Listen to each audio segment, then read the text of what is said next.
Welcome to the 10-acre woods. It's a beautiful day here. You wouldn't think that it's end of August, but fall's going to be right around the corner. And what is falling? Acorns. These acorns have been falling from this tree most of the day.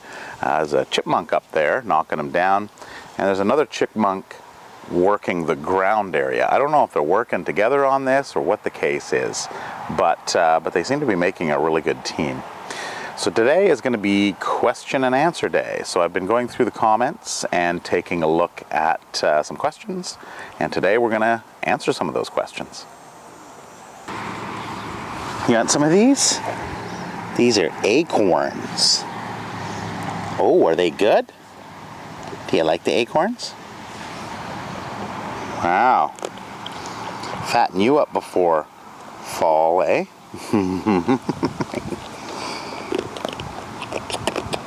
Oh, crunch. Just call you a little chipmunk. Thought I'd sneak in here and give Lucy a little treat. Hey, you want? Because she just loves them. I wonder if Barry wants any. Should we go see if Barry wants some? You're saying no. Let's go see if Barry wants some.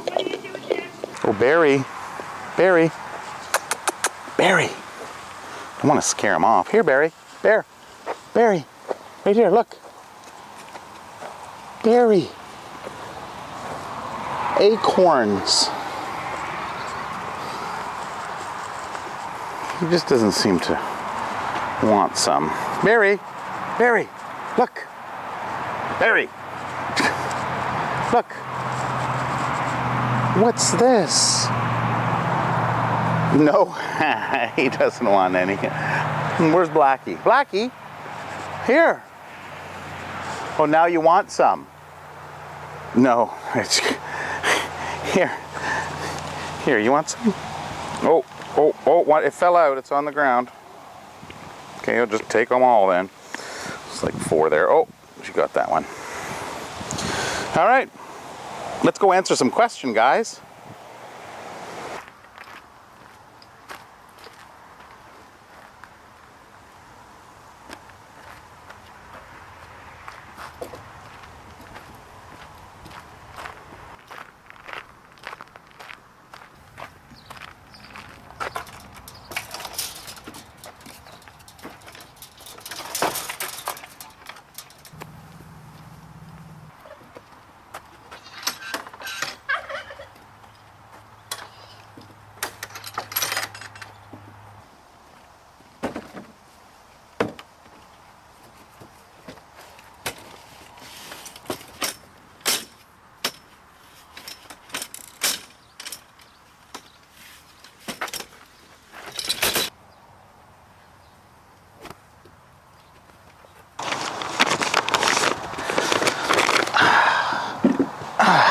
Okay, here we go.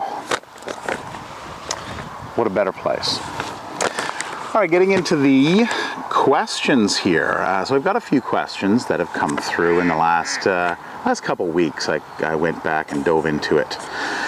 Sarah says, another wonderful video. Thank you, Sarah. Tara just can't sit still, and no, she cannot. Some question and answers, or some questions. What is your favorite spot on the farm? 1, and favorite animal on the farm. Any type of animals that you haven't had that you would like. Well, we were out in Kelowna, BC, and went to a place called Kangaroo Creek. Now, there were some animals there that we did fall in love with. Of course, the kangaroos and the wallabies. But some of them were the emus. Now, emus are very comical. And of course, it's always good to have a laugh, and that's part of the whole animal therapy, from my point of view anyway. So emus, we have been, toying around with the idea, and we can bring some in. But as per a favorite animal, I don't really have a favorite, really. They all have their own unique aspects. Well, Barry's Barry. He's cute. He's a challenge. So working with him and trying to get him and seeing his progress move forward as time goes on. Now he's just comical. And I like comical, don't we all? Carl, Carl has his own just his own thing going on, and it's fun to play with them, but you have to know your limits. Of course, you want to make sure you're not playing with them while others are around. We had an incident with a grandma playing with his horns, and she was told not to do it, and she continued to do it, and Carl, by accident, swung his horns around and hit the granddaughter and knocked her over. So there are times when we do that and when we don't do it. So as per my favorite part of the farm, well, there's a lot of them, but you know, out here with the animals and sitting with the animals, that would be one. Another one would be right here. Well, I have a great view up here on my deck, and if you look out, you can see everything going on out here. There's visitors coming in, you can see them coming in. There's kids playing in the play structure over in this area. The dogs running. Well, the dogs are here right now. Toby wants me to play with his ball. And back here, so we can see where the animals are and when they're going back. Now, the nice thing about the deck is it does go completely around. Now, if I want to go and see the animals and they're wandering back here, the electric fence actually just goes back here, around, and over. So all that area, getting out of the sun here, all that area is open. We have a clear view right around as to where everybody is and what everybody's doing. Fortunately, right now, we can't see them because I believe they're up front. And if I zoom in, I can see Velvet right there. And I'm sure the other ones are probably over in that area right there. So the next question is from Erin. Great content. I really enjoy your videos. Thank you, Erin. What kind of goats do you have on the farm? Well, some of the goats are Velvet, which is a Nubian Boar cross. And of course her kids back here, the youngest ones, they would be a Nubian Boar Pygmy cross, because their daddy is Carl. The other one type of goat that we do have are the pygmy goats. And we saw this little one, Lucy, at the beginning of the video, feeding her acorns, wasn't I? And of course they're all up at the front corner of the property, all in the bush, so they're eating. So nap time was over, and they headed out for one last chomp before bedtime, and they're out in that area. Okay, so here is Patches, and she is a pygmy, and of course as soon as I show up, now they come out. Well, some of them are coming out. We have Blackie, which is she's a long hair pygmy, but she's a pygmy goat, and her kids, and Snow's two kids, and Snow herself. So we have had one other type of goat. If you would have went back into the videos a while back, you would have seen Sweetie. So Sweetie found a good home, and she is an alpine goat. So those are the three types of goats that we've had here on the farm. All right, moving right along, we have Chinchilla Puff that asked, how do you have so many roosters without them fighting? So what Chinchilla Puff is relating to is the video that I did about, I think it was the last video actually, going into the old chicken coop, and we put our roosters in there while we're moving some fencing around, some buildings around, and I popped the camera in there and nobody was fighting. Now, yesterday or the day before, I did hear a little scuffle go on in there. But what's happened here is the roosters grew up together. They know each other. There has been some that have been introduced, you know, throughout the summer.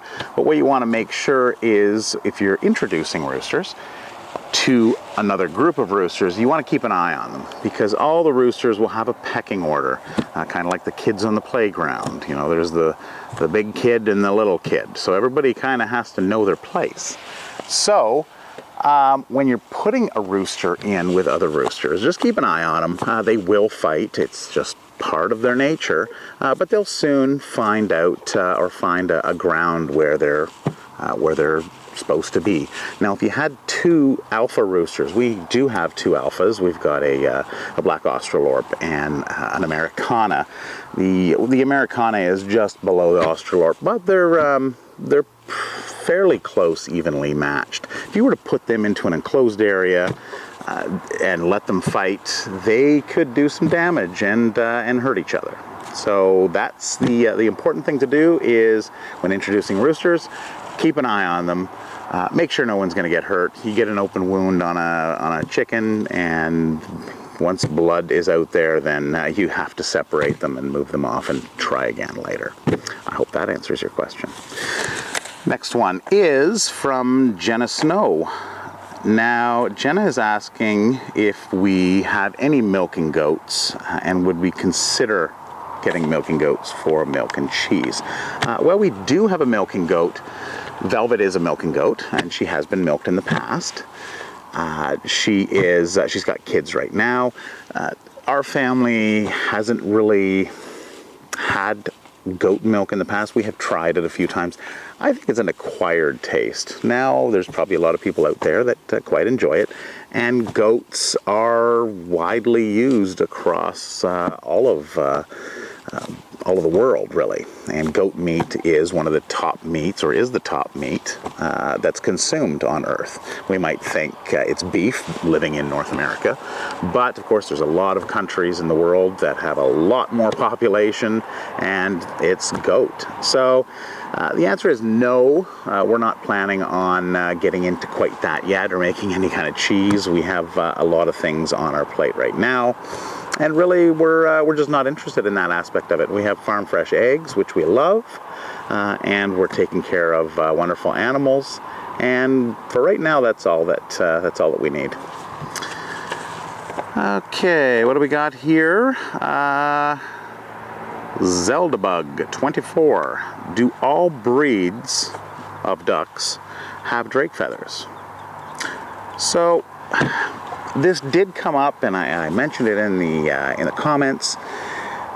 The Pekin ducks, yes, they have the drake feather. The males will have the drake feather that curls up on the back. The rowan, the blue Swedes, all kinds of ducks. There is one exception that I know of for sure, is the Muscovy duck. Now, the Muscovy duck does not have drake feathers, and this here is Drake. He got his name because, of course, he is a boy, and we weren't too creative that day, so we just came up with Drake.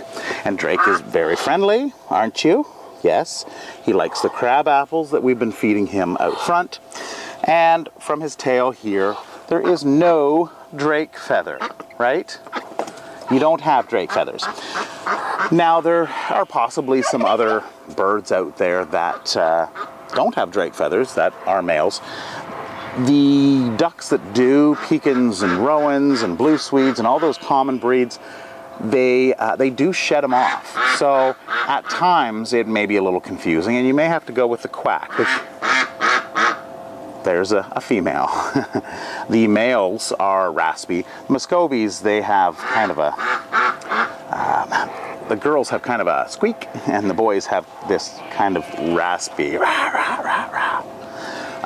But you may have to refer back to the quack and the rasp to find out if yours is a male or female. When they're older, the males will generally have a more square head. The females will have more teardrop head. Okay, I get it. And the males will be more alert and looking around, where the girls will be doing a lot more of the gathering kind of thing. So there's the duck, or the drake. So from reference, some of you that may not have seen that last video, I'm sure you'll go back and watch it. There is a drake, quit wagging it. There's a drake feather that's curled Oh, come on. Okay, there it is. There it is. You can see the drake feather right there, curled up. This one here is a female, and she does not have it. So, in looking at them, you can see the female is, of course they're hidden now. The female's more teardrop. All right, the second to last question here is from Amanda McLeod. How long did it take you to acquire your animals? So, that one I did go back and I did a little bit of a history of the 10-acre woods. I'll just kind of go over it again now. We bought the property, the 10 acres, or 9.91, which was another question, is this actually 10 acres? We bought that in 1997. So we started clearing. This was heavily treed, and if we had known what goats and sheep do for clearing, we would have probably worked on fencing first. So we acquired the property in 1997. We bought a mobile home in the city of Winnipeg for a cheap one for $5,000. We fixed it up. We moved it out in 2001. We lived in it over the wintertime, moved it out, got it moved out onto the property, and there we are. So if you want to see that video, I'll put it up top there. Click on that and then come back here, or we'll watch it later. And we started by building our 2 rabbit hutches. So that would have been 2001. So we're now in 2016.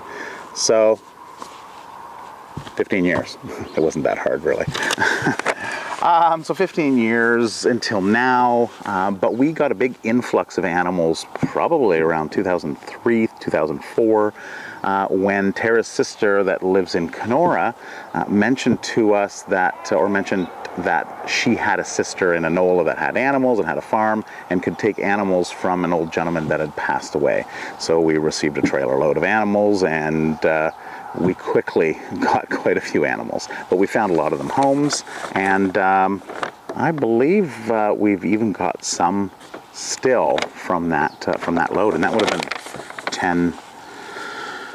Oh, geez, that would have been 12 years ago. Interesting. I'll have to think about that. Okay, so last question, and it's a weird question. Okay, so JD Outdoors. He actually says, I have a weird question. How often do goats poop? Well, JD, I haven't really monitored that. It probably depends on their diet. I would say if they were eating a lot of grass, they would probably poop a little bit more. It's a little more refined. It's probably easier to go through their rumen stomach, and their poop would probably be a little runny. Now, if they're eating hay and straw and lots of fiber, then they'll have normal, healthy poop. And I would guess that they poop. It seems like they're always pooping. I don't know, I'll guess and say 6 times in a 24-hour period, although it's probably more. I'm not sure. And I'm not going to dedicate an entire day of checking, but I'll go with that. If anybody out there knows how often a goat does poop, please let me know, and I'll pass that along to JD.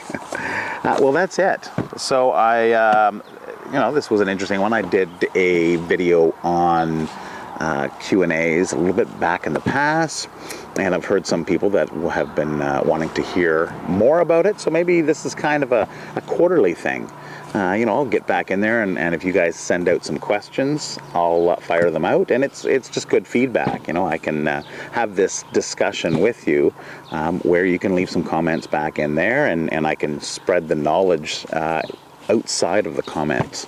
So I hope you like this video, and you can tune in next week, and we'll have something else special for you. One last thing is the donkeys, miniature donkeys. There has been a question on that.